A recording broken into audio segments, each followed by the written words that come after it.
Good morning, YouTube. This is H2 Ocean back with you. This is my Intra-Arm Star PD. It's 45 caliber. It's one of the original light frame or alloy that came out. I've owned this. I'm the original owner, and I've had it, I'm going to say at least 25 years probably. It's my favorite gun, mainly because it shoots very well. It fits my hand very well, and it's been my carry piece for about 5 years. I trust my life with it. It's never let me down. It's never not shot a case or a shell unless there was something horribly wrong with it. Recently, I took it to the range. It is unloaded. And I kept shooting left, and then I was shooting right, and I was shooting left, and I was shooting right. And later on, I found the blade here being extremely loose. So I thought there was a spring or something in here. I am in no means a gunsmith. I took it to my local gunsmith, who basically took it apart. He stripped the screw, stripped the blade, and told me it would cost $100 or so in parts, or whatever, if he could even find them. So I went on the internet and started looking around. This is supposedly copied after a Colt 1911 government model. It has a fixed front sight, which I'll show you the inside. It appears to be peened. And the dovetail rear sight, which is a 70-degree dovetail, which is what makes it weird, and it's also deeper than a normal dovetail, which is problem number 2. So I went online. I found the old 1911 government Colt. It has pretty much the same. I looked for parts, and I found a screw and a pin listed on a website, but they also list a windage screw. I don't know how good this picture is, but I guess this is an earlier model than mine, or a later model, I'm not sure. But the sight takes up the whole rear, and then it has a windage adjustment here. So if I was going to spend the money on it, I'm just going to try and fix it.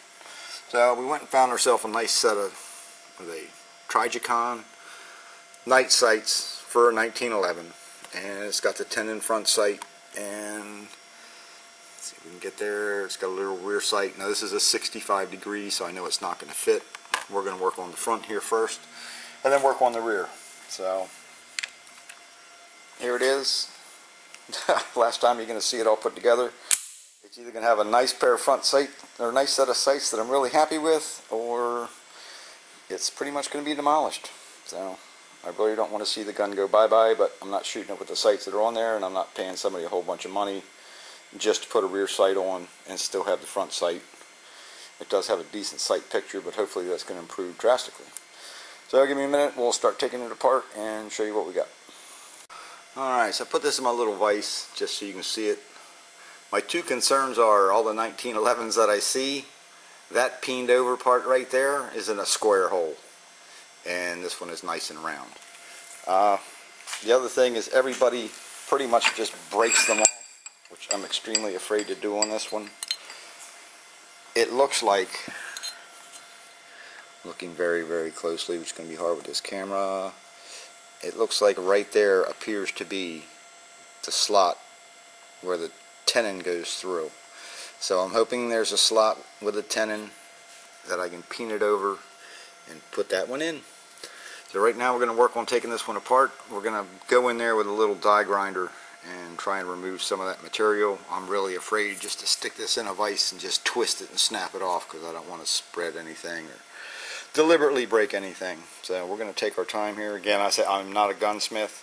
I do have a small CNC milling machine, so if this doesn't look like it's going to work very well, I'm going to pull it in a milling machine, and I'm just going to mill that sucker right off the top and see if we can drive it out. Okay? But I'm going to try and do it the way you guys could do it at home, since you don't have a mill, and we'll see just how hard it is. Okay, ladies and gents, lesson number 1. I took my little die grinder, which is a cheap. It's a little, what, $20 set or something. It was really hard steel.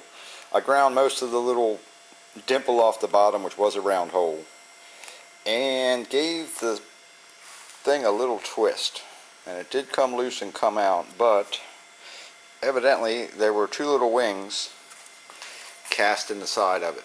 So when I twisted it, we distorted and buckled that. There is a little indentation. I hope this looks better than it does on the camera. There is a little dip going down in there. Grab my little hootie. Now, sorry if I make you all sick. I don't have a tripod to hold this camera. Anyway, here's our little sight. If we look at the sight, it does have that little angle right there and that little angle right there on the tenon.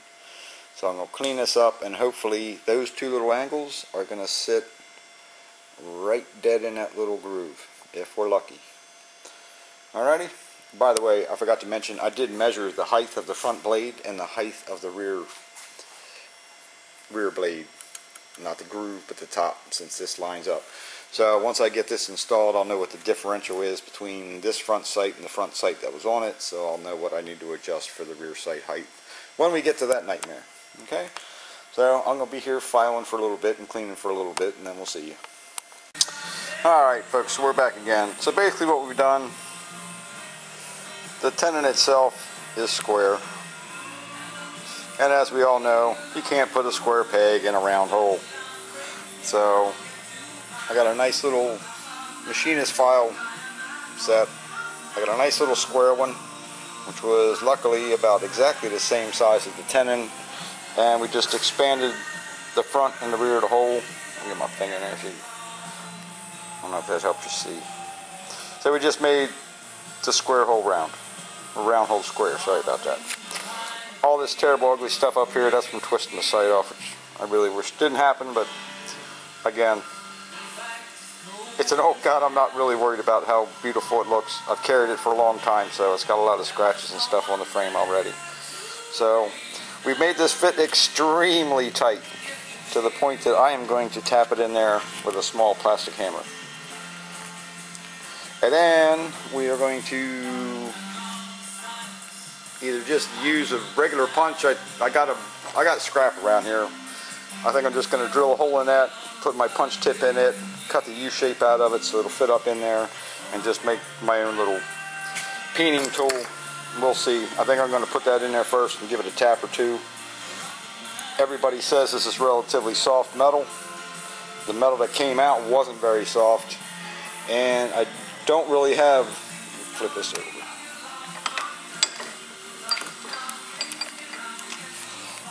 I want it to fit very, very tightly because I don't have a whole lot of peening area.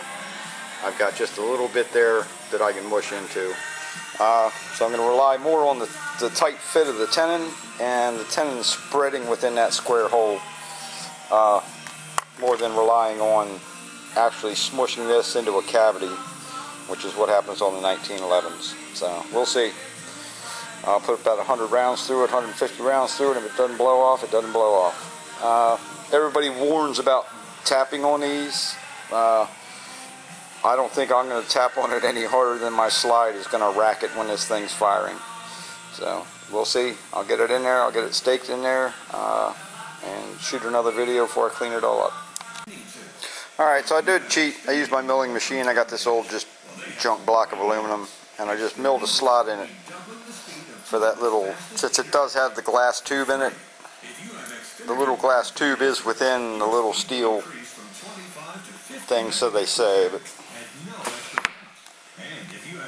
the one guy I saw peen these, he actually just took this and wrapped it in leather and put it in the vise. So I do want to have some support so I don't crush it or whatever, so I just cut that little piece out. So we can set it in there, then set the slide on top of it and do our peening. Alright, just wanted to clue you in on that because I don't want to leave anything out.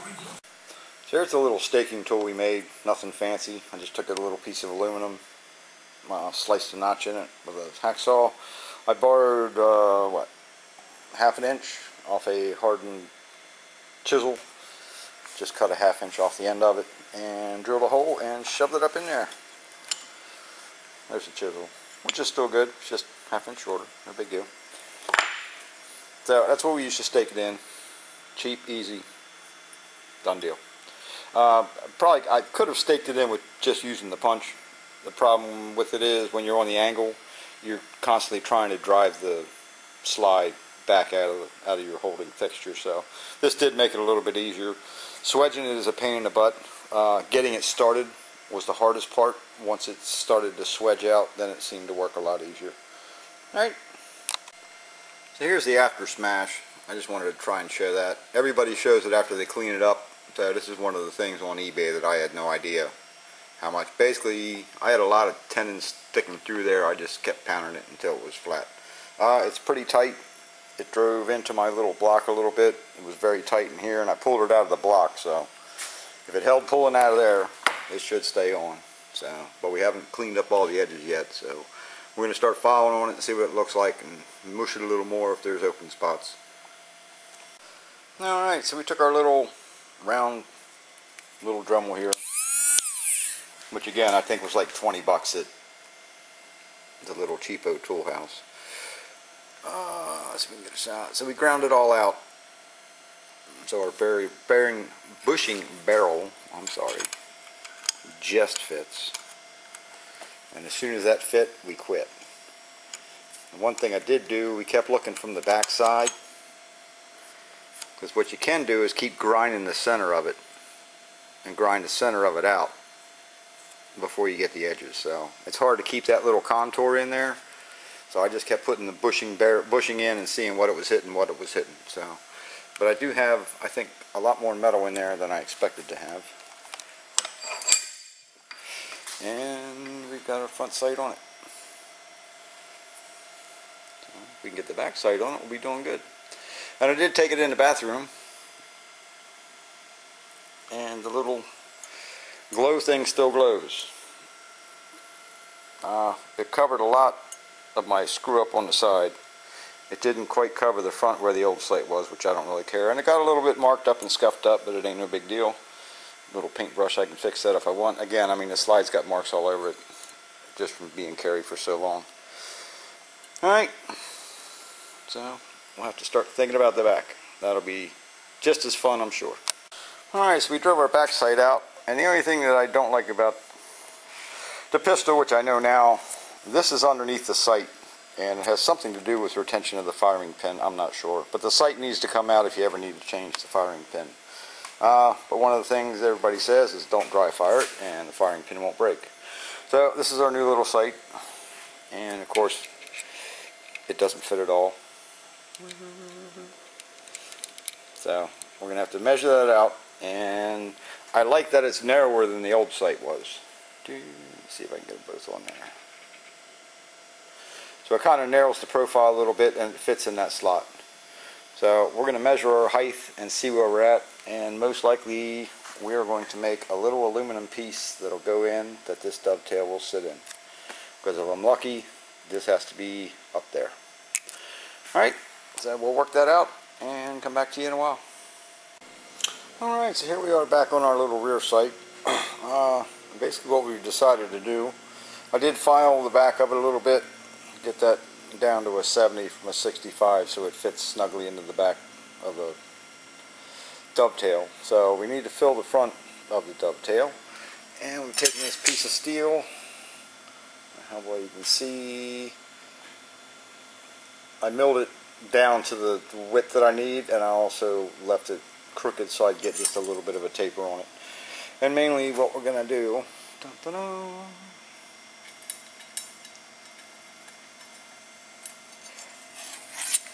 pardon me here, we're just going to cut that to the length, and then we'll file it so that it makes that full dovetail. That'll give us the bottom, and then all we need to do is file the taper here on the front so it matches that 70 degree. There, it doesn't make much sense right now. When I cut it all out and start shaping it, it'll make more sense. Alright YouTube, here's our finished little shim piece. We got it in there. You can get a good view of it. It's kind of hard.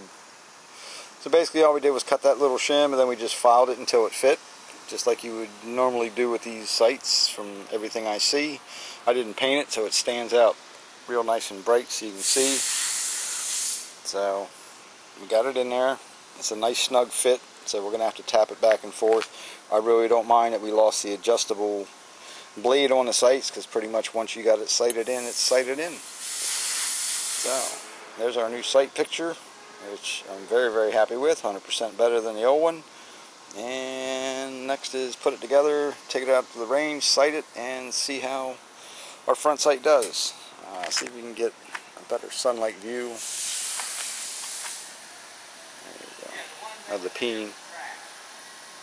I really don't expect any problems with the front sight coming off, but we'll see. We'll put a couple hundred rounds through it and shoot the final segment. Alright YouTube, we're back. We're here at the range. We're at about 35 feet, and we're going to go ahead and see what we got to do to sight this thing in. See how she shoots. We'll find out here in just a minute. For this,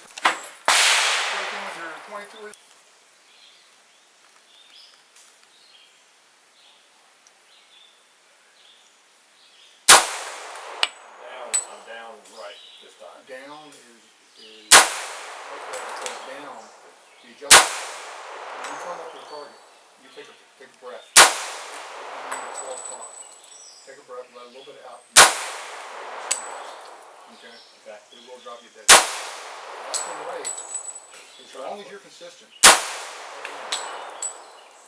So if I'm you should be able to use your left. Correct. That would be your only adjustment. That way you never change it. And I can live with that at 35, 40 feet. okay, I'm gonna. That made a big difference. The more support you can use, the better you can do. I'm just going to go back and just try and get the same target. So here we are back in the range. We put, what, 5 boxes, 250 rounds through it. Our front sight is still on there, nice and tight. We got our rear sight set where we needed to be. Gorgeous little sight picture there. Went ahead and just threw a little black paint on it so it blends in. It doesn't have a big thing. I mean, you can see it if you look for it, but nobody's really going to notice it, and I really don't care. There's our target. We were at 35 to 40 feet, about as far as I would attempt to shoot somebody, and we grouped really well. So I can't ask for much more. I did measure the sights before I went to the range. We did come off a little bit. The rear sight here is 5/1000ths of an inch lower than the original sight that was installed on it. There's the original rear. Here's the original front. So we're 5/1000ths lower. Those that don't work in increments like that, a match book cover is about 20/1000ths. So 1/4 of a match book cover. If I was good enough that I thought I could maintain that, I'd worry about it. But I can't keep it level enough without deviating 5/1000ths of an inch. So I got my gun back. I got great sights on it, and she's my favorite. So we can start carrying her again. All right. Thank you.